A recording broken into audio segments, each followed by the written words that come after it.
2024 2% வரும்னாரு ஐயா சுமன் ஸ்ரீராமன். 8% மேல வரும்னு சொன்னேன். நான் சொன்னதான் நடந்தது.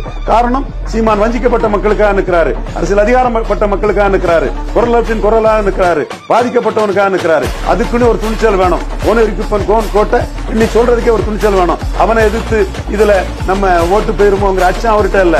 பாராளுமன்ற கட்டடத்துல சமஸ்கிருதம் இருக்கு, என் தமிழ் இல்லைன்னு சொல்லும் போது இந்த இடத்துல பலமான பிராமணர்களை நம்ம எதிர்க்கிறோம்ங்கிற அச்சம் சீமான்கிட்ட இல்ல. ஒன்னையாட அடிக்க சொன்ன பறையதானே அடிக்க சொன்னா சீமானுக்கு துணிச்சல் தான் அங்க நிக்குது.